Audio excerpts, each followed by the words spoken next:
सांसद और हमारी हिंदुस्तान की फ़ौज के रक्षा मंत्री माननीय राजनाथ सिंह जी का मैं इस प्रोग्राम में आने पर तहे दिल से शुक्रिया इस्तकबाल करता हूं। इसके अलावा मैं हाई कोर्ट के अति वरिष्ठ अधिवक्ता डॉक्टर एल.पी. मिश्रा साहब का, हमारे लखनऊ की मेयर श्रीमती सुषमा खरकवाल जी का, विधान परिषद सदस्य श्री मुकेश शर्मा जी, हमारे लखनऊ उत्तर से एमएलए श्री नीरज बोरा जी और हमारे नवनियुक्त महानगर अध्यक्ष महोदय का शुक्रिया करता हूं, इस्तकबाल करता हूं। और आप सब हमारे सामने बैठे सभी हमारे बुज़ुर्ग, हमारे दोस्त, हमारी बहनें, आप सभी से मैं एक बात के लिए माफ़ी चाहता हूं जिस पे मेरा कंट्रोल नहीं था कि आज बारिश हम लोग नहीं रोक पाए और जिसकी वजह से थोड़ा सा आप लोग को गर्मी में बैठना पड़ा। लेकिन मैं आप लोग का बहुत बहुत शुक्रिया अदा करता हूं कि आप लोगों ने आज मेरी इज़्ज़त बचा ली, क्योंकि मुझे लग रहा था कहीं ऐसा ना हो बारिश हो गई है और माननी जी आए और यहाँ कुछ ना हो, लेकिन आप लोग भीगते हुए बैठे रहे। इस बात के लिए बहुत बहुत शुक्रिया आप लोगों का। मानी जी, हम लोगों का प्लान पहले कन्वेंशन सेंटर में प्रोग्राम करने का था, बट जब संख्या हम लोगों ने जोड़ी तो वो सीटें कम पड़ गई, वहाँ पे ओपन में करना पड़ा। तो आज सुबह जब मौसम देखा तो 80% 90% बारिश थी, तो ऊपर वाले से कहा कि कुछ ऐसा करिए कि प्रोग्राम हो जाए। बहरहाल उन्होंने भी अपनी रहमत भेजी, थोड़ा सा सड़कों की सफाई हो गई और प्रोग्राम अच्छे से हो पाया। मानी जी, देखिए मेरी कोई हैसियत नहीं है कि मैं कुछ आपके सामने कह सकूं, बट थोड़ा बहुत जो आपसे सीखा है आपके भाषण को देख के वही कह पाऊँगा, ज़्यादा मुझे भाषण देना आता नहीं है। आपने जैसा मुझसे कहा था आज से कुछ साल पहले कि लखनऊ की गरीब बस्तियों में जाइए, कभी किसी का नाम ना पूछिए, किसी का धर्म ना पूछिए, हर स्लम एरिया में जाइए। हम लोगों ने कोशिश करी कि हम लोग सभी गरीब बस्तियों में गए, ज़रूरतमंद बस्तियों में गए। आप में बहुत सारे हमारे दोस्त बैठे, हमारे वॉलंटियर हैं। मैं एक्चुअली सबका नाम लूँगा तो शायद आधा घंटा लग जाएगा, लेकिन हमारे सारे वॉलंटियर हैं, मैं बिना नाम लिए आप सबका शुक्रिया कहना चाहता हूँ। और सबसे बड़ा शुक्रिया आप सब लोगों का कि इतनी गर्मी, इतनी बारिश में भी आप लोगों ने हमारा साथ दिया। ये बात से मुझे एक बात की खुशी हुई कि शायद हम लोग सही जगह पहुँच गए, हमारी सेवा जिसको जन सेवा कहते हैं वो सही लोगों की हो पाई। इस बात के लिए मैं माननीय जी को शुक्रिया कहता हूँ और ऊपर वाले का शुक्रगुजार हूँ कि कम से कम उसने सही लोगों तक पहुँचने में हमें मदद किया। मानी जी, मैं आपको बताना चाहूँगा कि जब आपने कहा था कि लखनऊ के लोगों के लिए कुछ ऐसा करो जो कंस्ट्रक्टिव हो, तो हम लोगों ने थोड़ा रिसर्च किया। रिसर्च के बाद ये देखा कि लोगों की आँखों की एक ऐसी प्रॉब्लम है जिसकी वजह से उनकी दुकानें जल्दी बंद हो जाती हैं, रोज़गार में दिक्कत होती है, नौकरी से जल्दी आना पड़ता है और उनकी इनकम कम हो जाती है। तो हम लोगों ने, हमारे रिजवान मुस्तफ़ा साहब हैं, उन्होंने हमको एक एडवाइस दिया कि आप चश्मों के ऊपर काम करिए। तो हम लोगों ने कुछ ऑप्टोमेट्रिस्ट को हायर किया और चश्मों के कैंप लगाने शुरू किए और अभी तक मान लीजिए 25,000 का टारगेट है हमारा, जिसमें से हम लोग 11,000 टेस्टिंग कर चुके हैं और आज का मिला के 9,000 चश्मे हम लोग बांट चुके हैं। और इसके बाद हम लोगों ने सर्वे किया और सर्वे में ये पाया कि जिन लोगों को चश्मे दिए हैं लगभग 15 से 20% उनकी इनकम बढ़ी है, क्योंकि उनके काम के घंटे बढ़ गए। आरी दरदोजी वाले जो हमारे कारीगर थे वो थोड़ा देर तक काम करने लगे। कुछ लोगों का मोतियाबिंद का ऑपरेशन हुआ तो उनका भी काम की परफॉर्मेंस बढ़ी है। मानी जी, इसी के दौरान हमारे एक और सपोर्टर हैं अरशद नगरामी साहब, उन्होंने एक आइडिया दिया कि आप आँखों के ऑपरेशन पे भी काम करिए। हम लोगों ने 3,000 लोगों के मोतियाबिंद के ऑपरेशन कराने का टारगेट रखा है जो शुरू हो चुका है। इसमें हमारे बहुत सारे पेशेंट बैठे हैं, मैं उनका नाम लूँगा तो शायद देर हो जाएगी, लेकिन इन लोगों ने आपके आने से पहले अपनी कुछ टेस्टिमोनियल सुनाए। यहाँ पे लोगों ने बताया कि अब उनके साइकिल चलाते समय एक्सीडेंट नहीं होते हैं, दुकानें देर तक खोलते हैं, उनकी इनकम बढ़ी है।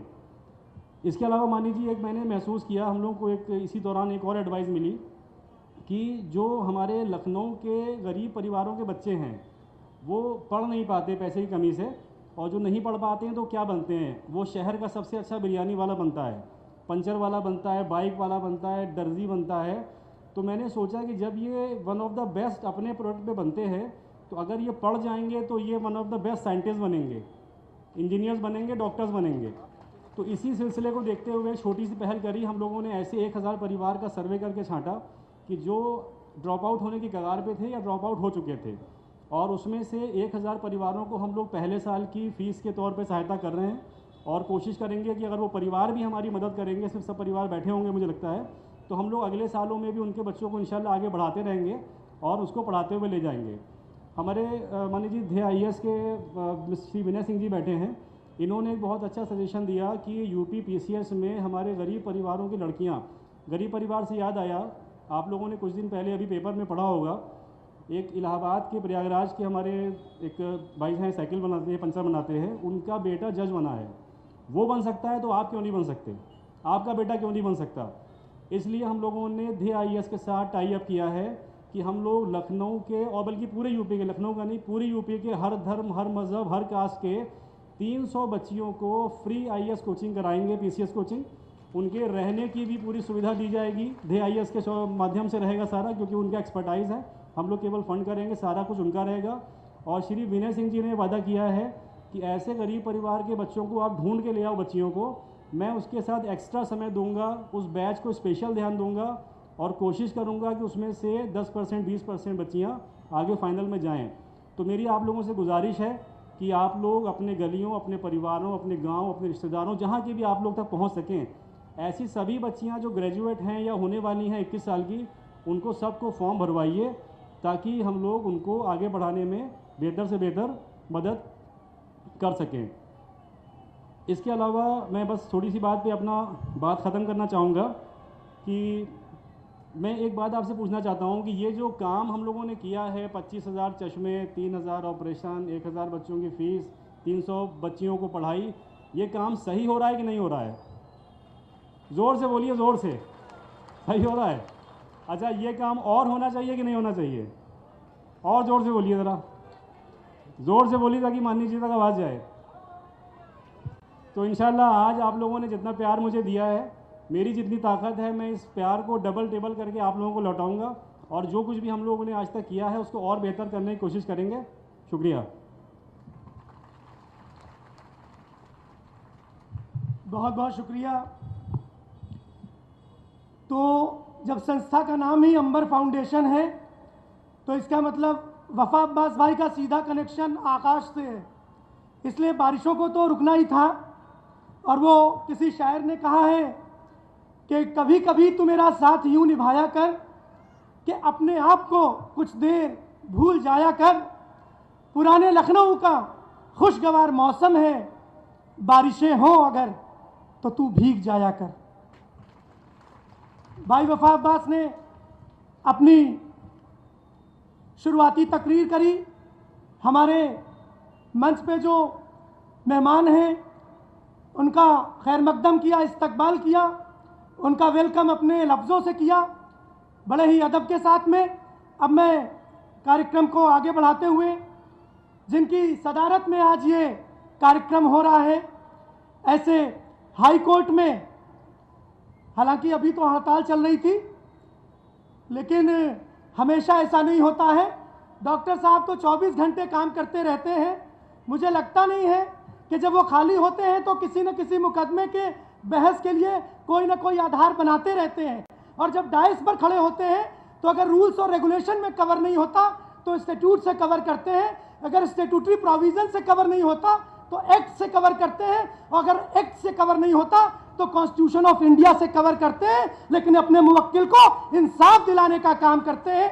जैसा भाई वफा अब्बास आपके बीच में करते हैं, ऐसे ही अपने मुवक्किल और लिटिगेंट्स के लिए जो काम कर रहे हैं, ऐसे हमारे आज के कार्यक्रम की सदारत कर रहे हैं आदरणीय डॉक्टर LP मिश्र जी को मैं बड़ी ही विनम्रता के साथ में इस मंच पर उनसे आग्रह करता हूं कि आज के इस अवसर पर हम सभी के बीच में अपना अध्यक्षीय भाषण करेंगे आदरणीय doctor LP Mishra ji.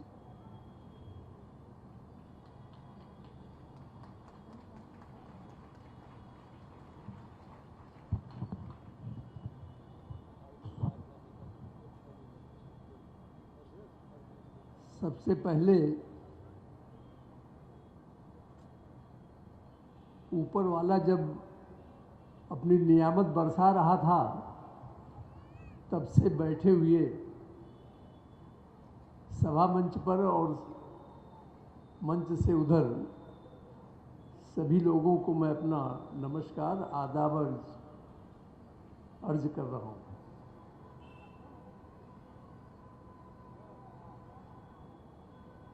Bharatiya Janata party के 2 बार से अधिक राष्ट्रीय अध्यक्ष रहे,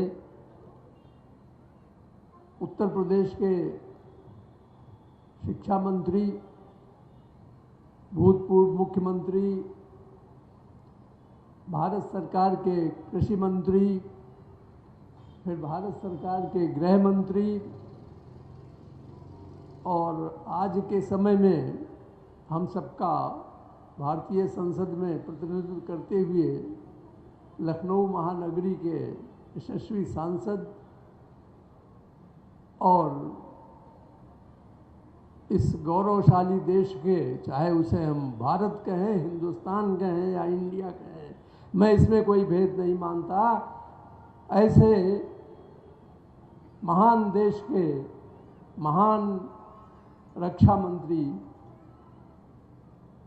आदरणीय राजनाथ सिंह जी, जिनमें मेरे प्रति एक विशेषता है कि केवल इसलिए कि जिस दिन से उनको इस बात की जानकारी हुई कि मैं उनसे उम्र में कुछ थोड़ा बड़ा हूँ, उस दिन से वर्षों बीत गए और आज तक हमें हमेशा बड़ा भाई का सम्मान देते हैं। ये उनके व्यक्तित्व की एक बहुत ही महानता है, क्योंकि जीवन की गति सामान्यता ये होती है कि जो जो आदमी ऊपर उठता जाता है तो नीचे वालों को भूलता जाता है।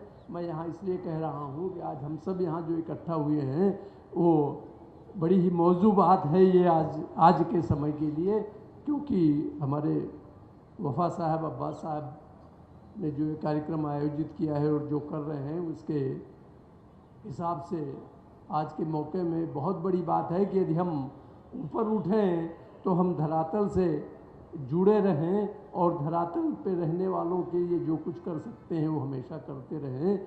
इस बात में हमारे आज के मुख्य अतिथि महोदय माननीय राजनाथ सिंह जी बहुत ही अग्रणी हैं। सभा मंच पर उपस्थित हाजिर आप सबके बीच और लखनऊ महानगरी के प्रथम नागरिक आदरणीय सुषमा खरकवाल जी, सभा मंच पर आसीन बड़े ही ओजस्वी और यशस्वी, अगर इनका भाषण आपको सुनने का मिले तो कुर्सी पर से आपको कूद जाने का मन करेगा। ऐसे हमारे यशस्वी विधानसभा में हम सबकी का नेतृत्व करने वाले माननीय डॉक्टर नीरज वोरा जी, युवा और यशस्वी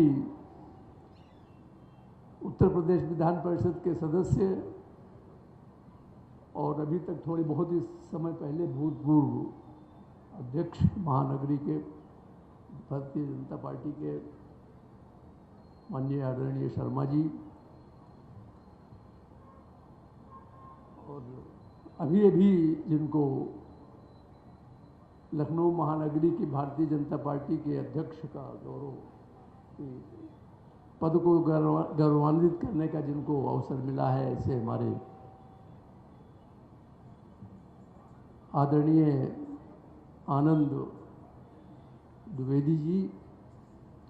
इनका नाम मुझे इसलिए बहुत याद है क्योंकि एक जूनियर मेरा है आनंद द्विवेदी। जब मैंने अखबार में पढ़ा तो मैंने शैलेंद्र को फ़ोन किया कि भाई वही आनंद द्विवेदी है क्या, तो उन्होंने कहा नहीं वो नहीं है, ये राजाजीपुरम वाले इसलिए मैं नाम इनका नहीं भूल सकता।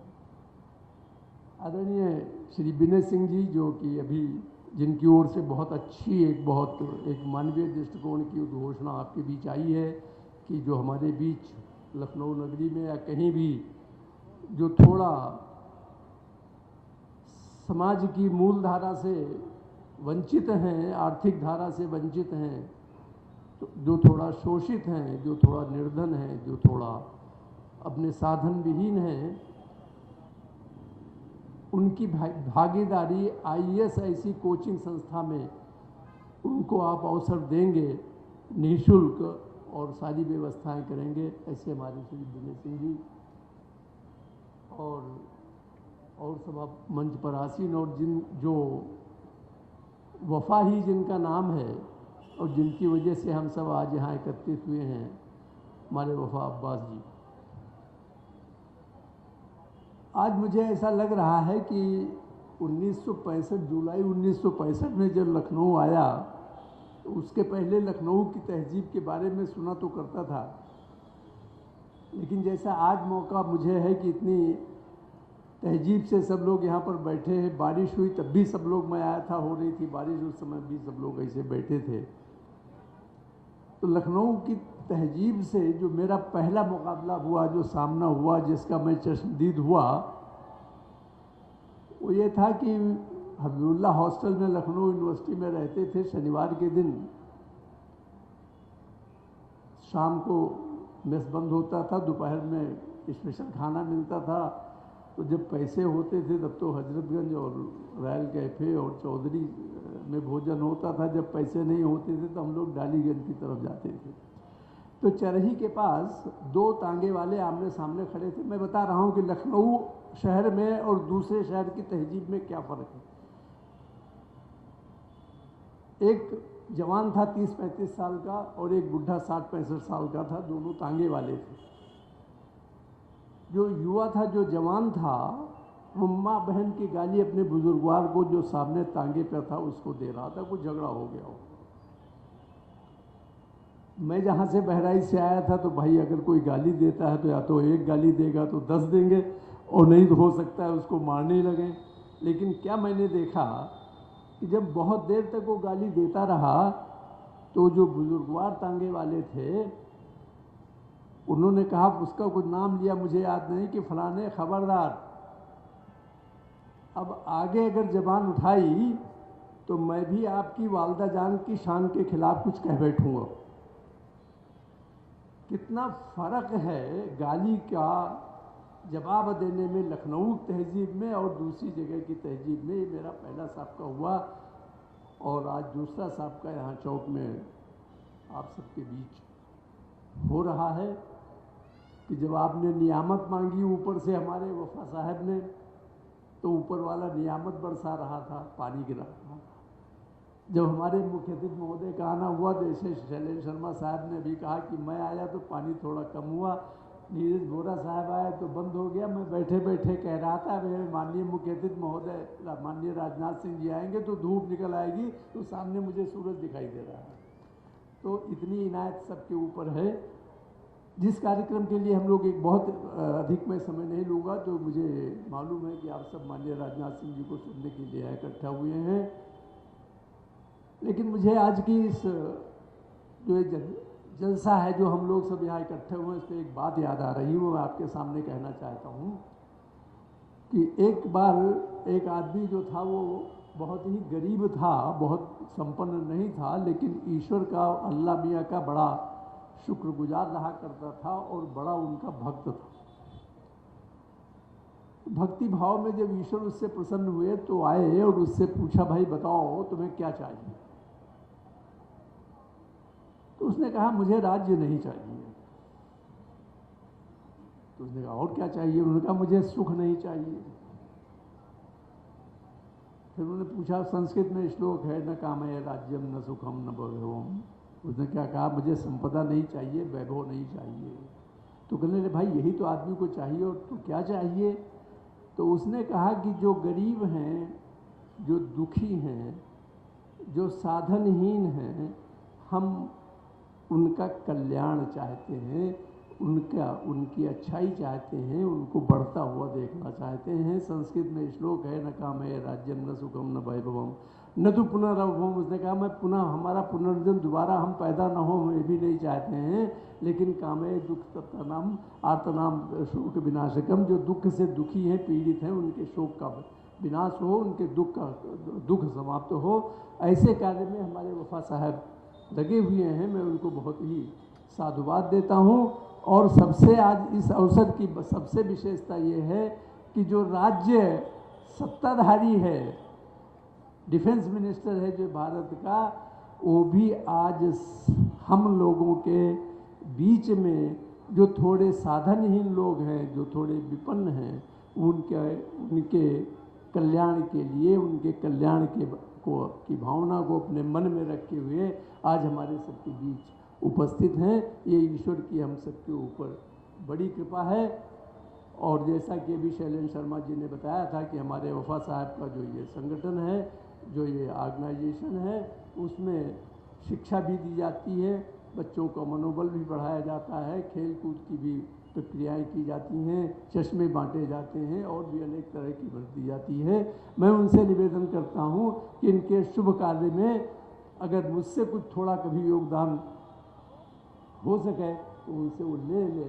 मैं उनको अपनी तरफ से हर समय, हर क्षण, हर दिन, हर महीने, हर साल, जब तक जीवन है तब तक उनके काम में, अच्छे काम में हमेशा सहयोग करता रहूँगा। इससे बढ़िया पुण्य काम, पुनीत काम कोई नहीं होता है। क्योंकि जो गरीबों को शिक्षा दे रहे, अभी उन्होंने कहा कि अभी एक किसी जो है बहुत गरीब व्यक्ति का बच्चा जो है वो यूपी जुडिशल सर्विस में आया है।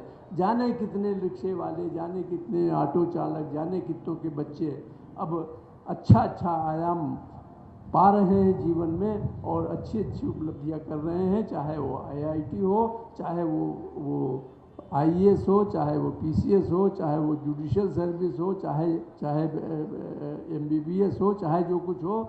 मेरा अपना ये मानना है कि जो जीवन में जो स्ट्रगल करते हैं, जो संघर्ष करते हैं, जिनको मुसीबत का सामना करना पड़ता है, उनकी बुद्धि सामान्य व्यक्ति से, सामान्य बच्चे से बहुत अधिक तेज होती है। उनकी बुद्धि बहुत, वो बुद्धिमान होते हैं। तो कोई ऐसा मानना नहीं है कि दूसरे बच्चे कुछ कर सकते हैं। तो हमारे बच्चे जो हमारे हैं, जो थोड़ा साधनहीन हैं, जिनके लोग मजदूरी करते हैं, जिनके माँ बाप मजदूरी करके जीवन निर्वाह करते हैं, उनके बच्चे जीवन में कुछ आगे नहीं कर पाएंगे। बहुत अधिक आपका समय न लेकर मैं ईश्वर के लिए शुक्रगुजार हूँ और अल्लाह मियाँ से गुजारिश करता हूँ कि हमारे वफा साहब के हाथों को दिन दूनी रात चौगुनी मजबूती दे, जिससे वो सब अच्छे काम जीवन में आगे भी करते रहें और इस समाज का कल्याण हो। और जो अभी गाना एक जो शायरी पढ़ी जा रही थी कि न हिंदू चाहिए, न मुसलमान चाहिए, मैं एक इंसान चाहिए। तो आज के इस मौके पर कोई भी धर्म, कोई भी संप्रदाय अगर कुछ बना सकता है, कुछ कर सकता है, तो इंसान ही बना सकता है। अगर हम इंसान हो जाएं, हमारे अब मुख्य अतिथि साहब का भी ये मानना है कि आदमी चाहे जो जितना बड़ा पद का धारक हो, उसे एक अच्छा इंसान होना चाहिए। ऐसे हमारे मुख्यमंत्री के महोदय की उपस्थिति में जो आज ये कार्यक्रम हो रहा है, मुझे यकीन है कि आगे और भी अधिक बढ़ता रहेगा। इन्हीं शब्दों के साथ मैं अपनी वाणी को विराम देता हूँ। बहुत बहुत शुक्रिया, धन्यवाद। बहुत बहुत धन्यवाद आदरणीय डॉक्टर LP मिश्र जी का। मित्रों, हम आपके प्रेरणादायी उद्बोधन के बाद जिस कार्यक्रम की प्रतीक्षा कर रहे थे, अंबर फाउंडेशन द्वारा 1000 स्कूली बच्चों को छात्रवृत्ति जो स्कॉलरशिप वितरित की जाती है, उसके प्रतीकात्मक चेक वितरण कार्यक्रम में हमारे बीच में मंच पे श्री मुस्तफ़ा अली, कुमारी अनामिका, कुमारी तलबिया, ये 3 बच्चे हैं और इनके माता पिता भी हमारे बीच में हैं। मुस्तफ़ा अली के पिताजी श्री इरफान अली जी, सीमा जी उनकी माता जी, कुमारी अनामिका के पिताजी राकेश गौतम जी जो सब्जी विक्रय का कार्य करते हैं, और उनकी माँ सुनीता गौतम जी घरेलू महिला हैं, हाउस मेकर हैं। और कुमारी तलबिया के पिताजी तो नहीं है, लेकिन माता जी मीना बानो यहाँ पर उपस्थित हैं। मैं आग्रह करूंगा कि वो मंच पर आए, जिससे माननीय मुख्य अतिथि जी उनको तालीम के लिए चेक वितरण का जो प्रतीकात्मक कार्यक्रम है स्कॉलरशिप वितरण का, बहुत बहुत धन्यवाद। हम चाहेंगे कि एक बार जोरदार तालियों के साथ में उनके इस काम की सराहना होनी चाहिए। अंबर फाउंडेशन के इस पहल की, इस मुहिम की हमें तरफदारी और हौसला अफजाई करनी चाहिए कि उन्होंने एक ऐसे लक्ष्य को, एक उद्देश्य को लेकर के ये कार्य किया है प्रारंभ।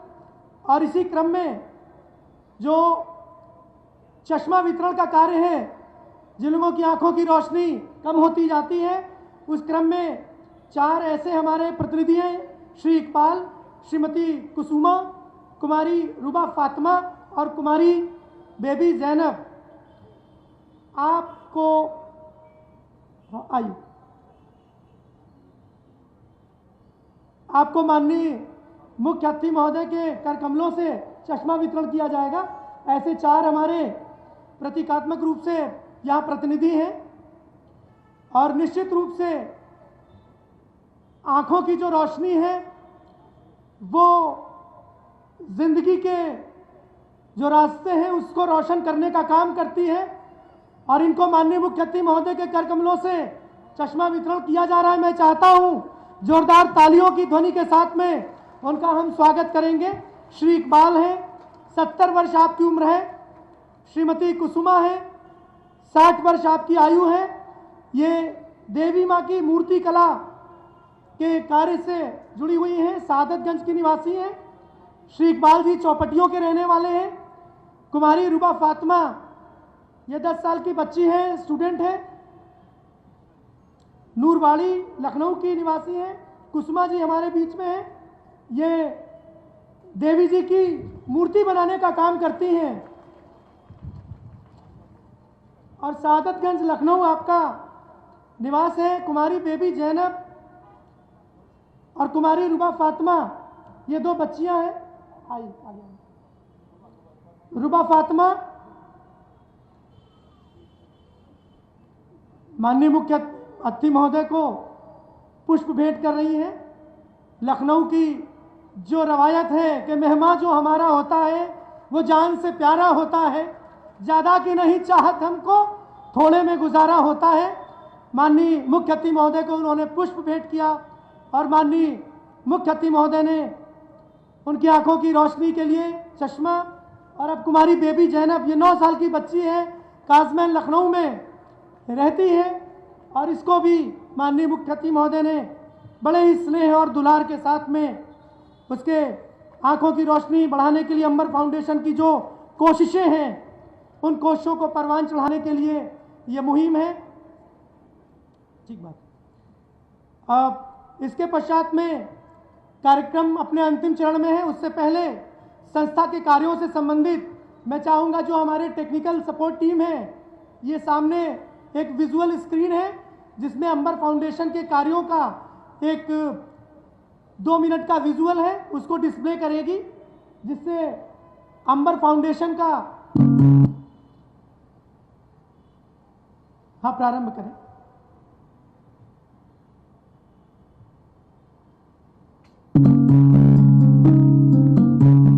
माननीय श्री राजनाथ सिंह जी की प्रेरणा से जुड़े श्री वफा अब्बास और उनकी कारवाने वफा की कहानी, मुस्कुराते लखनऊ की कहानी जो अपनी तहजीब और तमीज की खूबसूरत परंपराओं के साथ एक दूसरे की मदद के लिए हमेशा जाना जाता है।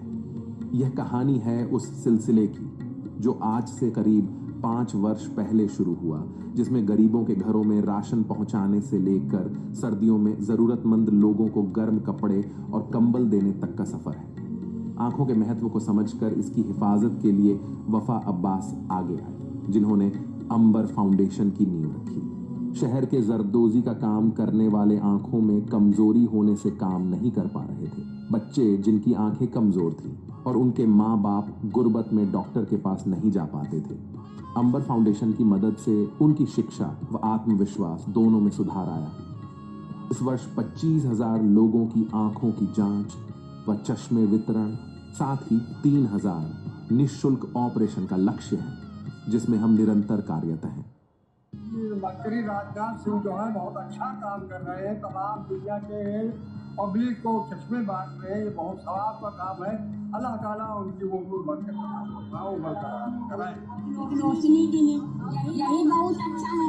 अब हम गरीब आदमी कहाँ चश्मा बनवाएं? 1200 रुपया रखी भैया।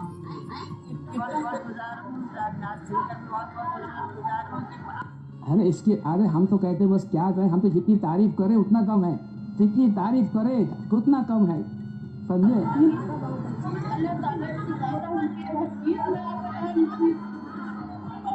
गरीबों पे बहुत ध्यान दिया और गरीबों की बहुत अच्छा किया, बहुत ध्यान करते हैं। चला रही है और माननीय राजनाथ सिंह रक्षा मंत्री भारत सरकार द्वारा चलाया जा रहा है। बहुत कामयाब और बहुत अच्छा प्रोग्राम है।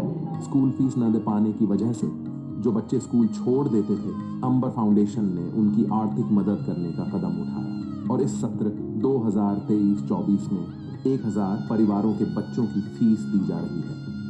इसके अलावा अंबर फाउंडेशन ने कलेक्टर बिटिया अभियान शुरू किया है, जिसके तहत समाज के गरीब तबके से 300 बच्चियों को सिलेक्शन के द्वारा चुनकर देश की प्रतिष्ठित कोचिंग के माध्यम से PCS की तैयारी निःशुल्क कराई जाएगी। इस नागरिक सेवा के कार्य में सभी धर्म, समुदाय और वर्ग के लोगों का साथ है।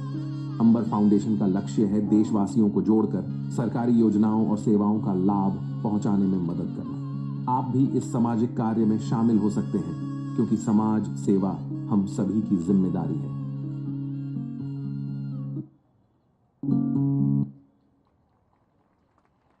बहुत बहुत धन्यवाद। इस छोटे से विजुअल में लखनऊ की जो मन की आवाज़ है वो हम सभी ने सुनी, और अंबर फाउंडेशन लोगों की दृष्टि से लेकर के उनके उज्जवल भविष्य की कामना करती है, क्योंकि चश्मे से हमारी नज़र मजबूत होती है, लेकिन उस नज़र से आगे जो चीज़ है, बेहतर हो कि हमारा जो देखने का नज़रिया है वो कितना मैच्योर है, वो कितना परिपक्व है। अंबर फाउंडेशन लगातार इस दिशा में काम कर रही है। मेरी अंबर फाउंडेशन को बहुत बहुत शुभकामनाएं हैं।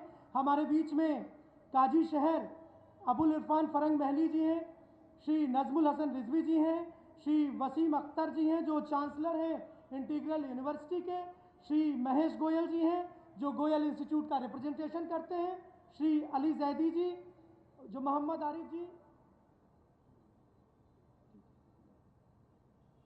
मोहम्मद आरिफ जी जो हयात हॉस्पिटल के निदेशक हैं, डायरेक्टर हैं।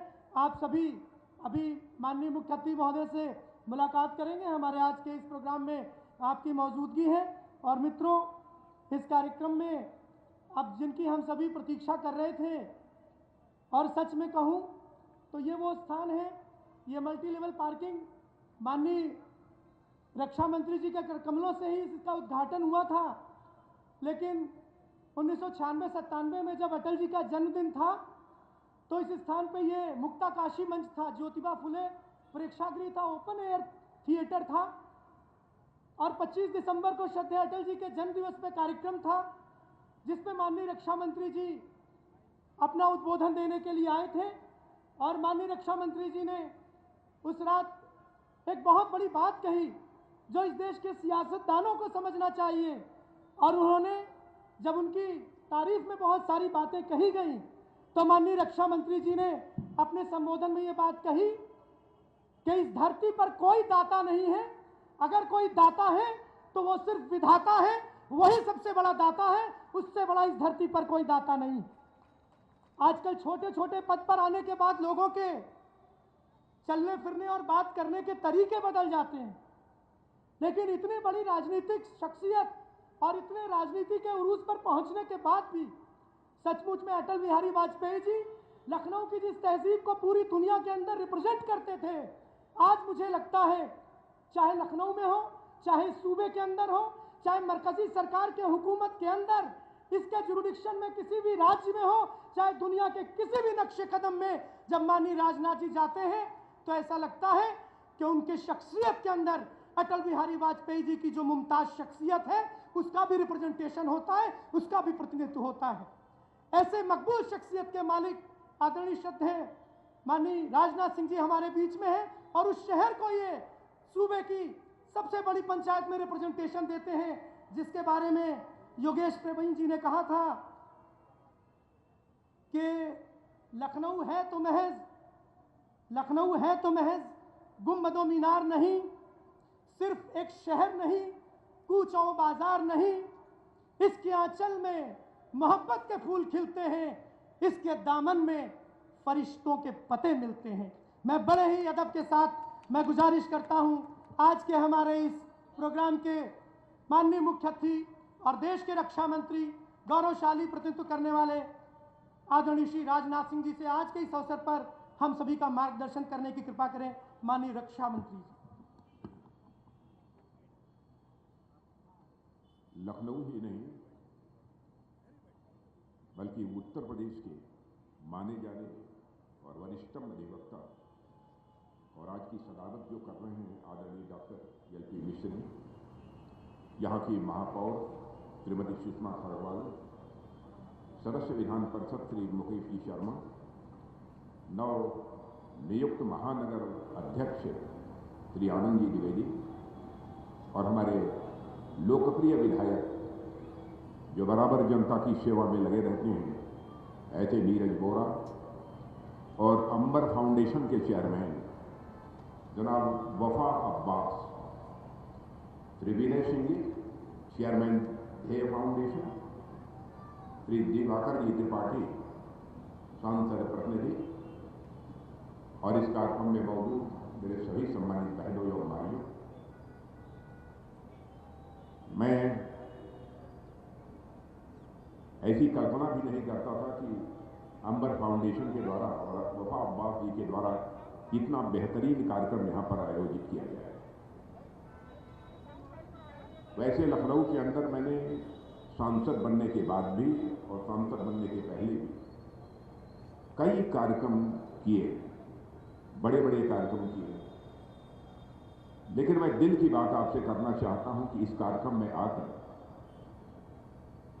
सचमुच मेरे दिल को बहुत ही सुकून मिला है कि हमारे लखनऊ में ऐसे लोग हैं जो जनता और विशेष रूप से गरीब और जरूरतमंद जो जनता है उसकी सेवा के लिए अपनी जिंदगी भी वक़्फ़ करने को तैयार है। ये फाउंडेशन कैसे लोगों की इस हद तक जाकर सेवा कर रहा है, क्योंकि सेवा करने के लिए संसाधन की भी आवश्यकता होती है, और मैं जानता हूं कि संसाधन की यानी रिसोर्सेस की एक सीमा होती है। मैं तो लखनऊ की जनता से भी आह्वान करना चाहता हूं कि ऐसे फाउंडेशन जो देश की, समाज के गरीबों की, जरूरतमंद लोगों की सेवा कर रहे हैं, ऐसे फाउंडेशन की लोगों के द्वारा मदद भी की जानी चाहिए। और आज मंच पर बैठे बैठे मैं सोच रहा था, मैं आपका प्रतिनिधि हूं, आपका सांसद हूं, मुझे भी इस फाउंडेशन के लिए कुछ करना चाहिए। मेरे मन में बात आई कि बहुत बड़ी चीज तो नहीं, मैं खुद तो नहीं दूंगा, मैं दे सकता हूं, आपको आश्चर्य भी होगा, लेकिन इस अंबर फाउंडेशन को मैं अपनी तरफ से 5 लाख रुपए का मैं डोनेशन में दिलवाऊंगा, ताकि ये अंबर फाउंडेशन और अधिक लोगों की सेवा कर सके। अन्य भी बहुत सारे लोग जो इस प्रकार के हैं, मैं चाहूंगा कि उनके द्वारा भी इस प्रकार के फाउंडेशन की मदद की जानी चाहिए। मैं बैठे बैठे सामने देख रहा था, एक बोर्ड लगा हुआ है, उस पर लिखा है दृष्टि से उज्जवल भविष्य। अंबर फाउंडेशन दृष्टि से उज्जवल भविष्य तक का यह कार्यक्रम आयोजित कर रहा है, और मैं समझता हूं कि यह नाम ही इस फाउंडेशन की सोच और इस फाउंडेशन की अप्रोच को, दोनों को पूरी तरह से दर्शाता है। निःशुल्क नेत्र सेवा का नेत्र शिविर आयोजित करना, नेत्र शिविर लगाकर लोगों को दृष्टि देना, वहीं जरूरतमंद परिवारों की मदद करना, होनहार बच्चों को पढ़ाना लिखाना, यह सब सारा काम ये अंबर फाउंडेशन कर रहा है। मैं ये कहना चाहता हूं कि अंबर फाउंडेशन ये भारत की नई पीढ़ी को मजबूत करने का काम कर रहा है। और लखनऊ का जहां तक सवाल है, लखनऊ हमेशा बड़े दिल वालों का शहर माना जाता है, लखनऊ हमेशा बड़े मन वालों का यह शहर माना जाता है। हमारे आदरणीय अटल बिहारी वाजपेयी जी कहा करते थे, छोटे मन से कोई बड़ा नहीं हो सकता और टूटे मन से कोई खड़ा नहीं हो सकता है। तो सच कहा था उन्होंने। लखनऊ में ऐसे बड़े मन के लोगों की कोई कमी नहीं है जो इस तरह के सब सारे कार्य कर रहे हैं। जरूरतमंद लोगों की चिंता करना, उनका ध्यान रखना, मैं इसे भी मानता हूं कि यह बड़े मन की बात है और खुले दिल वाले ही इस प्रकार के काम कर सकते हैं। जहां तक अपने देश का प्रश्न है, अपने देश में बहुत सारी बड़ी संख्या में लोग ऐसे जरूरतमंद लोग हैं, और आप सबको समाचार पत्रों के माध्यम से भी, मीडिया के अन्य जो माध्यम हैं उनके माध्यम से भी आपको जानकारी होगी।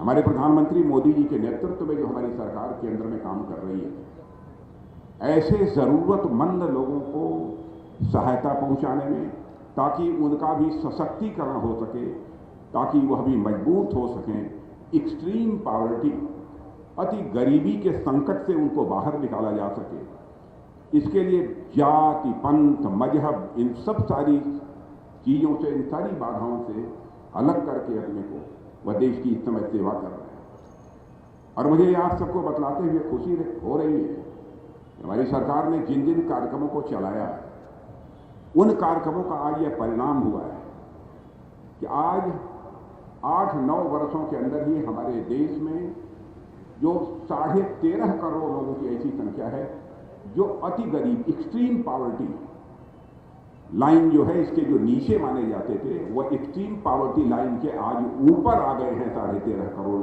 लोग। यह हमारी सरकार के द्वारा जो प्रभावी कदम उठाए गए हैं उसी का यह परिणाम है। कभी कभी बातें की जाती हैं जात की, पंथ की, मजहब की। बहनों भाइयों, मैं समझता हूं कि इंसानियत से बड़ा धर्म, इंसानियत से बड़ा मजहब और कोई दूसरा नहीं होता है। हम लोगों की गवर्नमेंट ने भी ये भी काम किया है। बैंकों में आप लोगों का खाता खोला है तो खाता खोलते समय यह नहीं देखा है कौन छोटा है, कौन बड़ा है, कौन किस जाति का है, कौन किस पंथ का है, कौन किस मजहब का है। उज्ज्वला योजना के अंतर्गत भी जो गैस सिलेंडर लोगों को दिया गया है, माताओं बहनों को, उसमें भी नहीं देखा है कौन किस जाति का है, पंथ का है, मजहब का है। प्रधानमंत्री आवास योजना के अंतर्गत जिन लोगों को मकान दिए गए हैं उसमें भी कहीं नहीं देखा है कि कौन किस जाति का है, कौन कुछ पंथ का है। अल्पसंख्यक समुदाय के लिए भी योजनाएं चलाई गई। उन अल्पसंख्यक समुदाय में भी कहीं पर कोई भेदभाव का आरोप मैं समझता हूं कि कोई भी व्यक्ति नहीं लगा सकता है। यह हमारी गवर्नमेंट की बराबर अप्रोच रही है। उसी का परिणाम है कि आज 13.5 करोड़ लोग आज एक्सट्रीम पॉवर्टी लाइन, जो अति गरीबी की जो रेखा होती है, उसके ऊपर आ चुके हैं। अब मैं याद दिलाना चाहता हूं आपको, कोरोना का संकट था। कोरोना का संकट कितना बड़ा संकट था, कितना भयावह संकट था, हर भारतवासी के सामने कितनी बड़ी चुनौती थी। लेकिन जिस तरीके से हमारी सरकार ने उसमें सहयोग किया है, आपको वैक्सीन लगाने का काम, हिंदू होगा, मुसलमान होगा, सिख होगा, ईसाई होगा, यहूदी होगा, कोई भी होगा, मैं दावे के साथ कह सकता हूं सभी ऐसा शायद ही कोई बचा हो जिसको कि कोरोना की टीके की, माने वैक्सीन की 2 डोज न लगी हो, ऐसा हिंदुस्तान में कोई नहीं होगा। लेकिन दुनिया के दूसरे देशों में जाकर आप देखें तो दुनिया के किसी देश में रहने वाले पूरी जनसंख्या को कोरोना की वैक्सीन की जो 2 डोज है वह नहीं दी गई है, जो कि हिंदुस्तान में दी गई है लोगों को, बिना भेदभाव के। इस काम को जो हमारी सरकार ने किया है। इतना ही नहीं, जब लोगों के काम काज उस समय बंद हो गए थे, दूसरे बड़े शहरों में काम करने वाले लोग वहां के कामकाज बंद हो जाने के कारण अपने घरों को, अपने बच्चों को, अपने परिवार को लेकर वापस लौट गए थे। खाने पीने का भी संकट उनके समक्ष उपस्थित हुआ था। तो उस समय भी हमारी सरकार ने यह नहीं देखा कि कौन किस जाति का है, कौन किस पंथ का है, कौन किस मजहब का है। सबके लिए 5-5 किलो एक यह राशन निःशुल्क मुहैया कराने का काम किया था। और मैं समझता हूं आज भी गरीबों के लिए वह कार्यक्रम लगातार चलाया जा रहा है। और मैं समझता हूं कि बहुत बड़ी बात है, यदि हम भारत को एक सशक्त भारत बनाना चाहते हैं, भारत को का मस्तक यदि हम सारी दुनिया में ऊंचा करना चाहते हैं, तो चाहे हिंदू हो, मुसलमान हो, अगड़ा हो, पिछड़ा हो, इन सब सारी भेदभावों से ऊपर उठकर हम सबको मिलकर काम करने की जरूरत है। हाँ, देखने की आवश्यकता है कौन गरीब है, कौन जरूरतमंद है, किसको सहायता की आवश्यकता है, यह देखने की आवश्यकता है। और मैं मानता हूं कि हमारी जिम्मेदारी बनती है और यह समाज की जरूरत है और इस जरूरत को हमें पूरा करना है। और गैर सरकारी संगठन यानी एनजीओ जो इस क्षेत्र में काम कर रहे हैं, कई स्थानों पर मैंने देश में देखा है कि इस प्रकार के काम करने वाले जो एनजीओ हैं, गैर सरकारी संगठन हैं जो काम कर रहे हैं, उनकी लोकप्रियता जन सामान्य में इतनी हो गई है कि वहां के सांसद और विधायक की लोकप्रियता वहां के लोगों में नहीं है जितनी कि उस संगठन अथवा उस फाउंडेशन की हो गई। सेवा में बहुत बड़ी ताकत होती है। सेवा के अंदर वह ताकत है कि ये लोगों का दिल जीत लेता है। और इस अंबर फाउंडेशन का काम जिनके द्वारा किया जा रहा है, वफा अब्बास, भाई वफा के आगे तो बड़ी बड़ी हस्तियों को घुटना टेक देना पड़ता है। वफा में इतनी बड़ी ताकत होती है और एक नौजवान होकर वफा अब्बास जिस तरीके से काम कर रहे हैं, मेरे बहनों भाइयों, मैं कहना चाहूंगा इसकी जितनी भी सराहना की जाए वह कम है। लड़कियों की पढ़ाई लिखाई पर भी विशेष रूप से ध्यान देने का काम यह फाउंडेशन कर रहा है। आज महिलाएं भी जीवन के हर क्षेत्र में आगे बढ़ चढ़कर वह हिस्सा ले रही हैं। और मैं रक्षा मंत्री हूं, सेना की देखभाल करना, इस देश की सीमाओं की रक्षा करना, यह हम लोगों की जिम्मेदारी है। मैं देख रहा हूं अब सेना में भी कमीशन ऑफिसर के रूप में जो है हमारी बालिकाएं आ रही हैं, हमारी महिलाएं आ रही हैं, और बखूबी सीमा के ऊपर भी एक जवान के रूप में युवतियां खड़ी होकर हाथों में राइफल लेकर हमारे भारत की सीमाओं की रक्षा कर रही हैं। यह ताकत, यह संबल हमारे देश को देने का काम हमारी बेटियां कर रही हैं। यह आवश्यक है। फाउंडेशन को इस जिम्मेदारी को भी उठाना चाहिए ताकि जो इस प्रकार की गरीब बेटियां हैं, जो गरीब बच्चियां हैं, उनका भी हम सशक्तिकरण कैसे कर सकते हैं, उस दृष्टि से भी हमको प्रयास करने की जरूरत है। जहां तक भारत का प्रश्न है, भारत आज कितनी तेजी के साथ आगे बढ़ रहा है, यह आपको बताने की आवश्यकता नहीं है। बहनों भाइयों, मैं विश्वास के साथ कह सकता हूं, दावे के साथ मैं यह कह सकता हूं कि आज भारत का कद सारी दुनिया में तेजी के साथ बढ़ा है। प्रधानमंत्री मोदी जी की सरकार आने के बाद सारी दुनिया में भारत का कद तेजी के साथ बढ़ा। पहले अंतर्राष्ट्रीय मंचों पर भारत कुछ बोलता था तो भारत की बातों को लोग गंभीरता पूर्वक नहीं लेते थे, लेकिन आज यदि अंतर्राष्ट्रीय मंचों पर भारत कुछ बोलता है तो लोग कान खोलकर सुनते हैं कि भारत बोल क्या रहा है। यह भारत की हैसियत दुनिया में बनी। आपने देखा होगा G20 का भी सम्मेलन हुआ।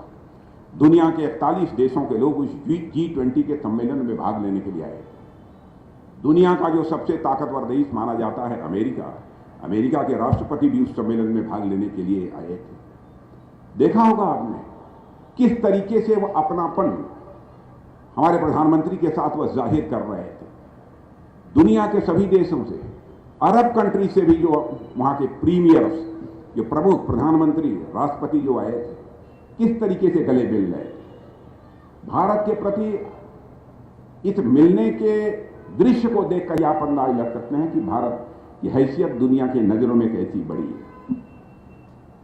और अब तो भारत की वह हैसियत हो गई जब हमारे इसरो ने, के वैज्ञानिकों ने चंद्रमा के दक्षिण पोल पर जाकर जो है अपने उसकी लैंडिंग करा दी है, चंद्रयान की लैंडिंग करा दी है। और आपको जानकर खुशी होगी कि इसकी चर्चा मैं इसलिए कर रहा हूं कि इसमें हमारे ही लखनऊ की रहने वाली एक लड़की रीतू करिधल, जो कि वह वैज्ञानिक है इसरो में, उस रीतू करिधल का भी बहुत बड़ा योगदान है। आज उसे हम रॉकेट वुमेन के रूप में हम जानते हैं। वह रीतू करिधल यही लखनऊ की रहने वाली है। और ऐसी महिलाएं मैं मानता हूं न केवल हमारे लखनऊ का नाम रोशन कर रही हैं, बल्कि सारी दुनिया में हमारे देश का नाम वह रोशन करने का काम कर रही हैं। मेंबर फाउंडेशन को यह भी कहना चाहूंगा, वफा अब्बास जी को, कि ये जो लड़कियां हैं और लड़के, इनकी स्किलिंग, इनके स्किल को डेवलप करने के लिए भी कुछ योजना वो प्रारंभ करें। मैं यकीन दिलाना चाहता हूं हम लोग भी उसमें मदद करेंगे ताकि फाउंडेशन को अधिक से अधिक मदद मिल सके और बच्चियों की स्किलिंग को, उनके काम करने की कुशलता को विकसित करने के लिए कुछ न कुछ योजना प्रारंभ की जानी चाहिए ताकि वो अपने पैरों पर खड़ी हो सकें और अपनी रोजी रोटी भी वह कमा सकें। यह भी करने की आवश्यकता है। जहां तक अवसर का प्रश्न है, मेरे बहनों भाइयों, भारत में किसी अवसर की कमी नहीं है।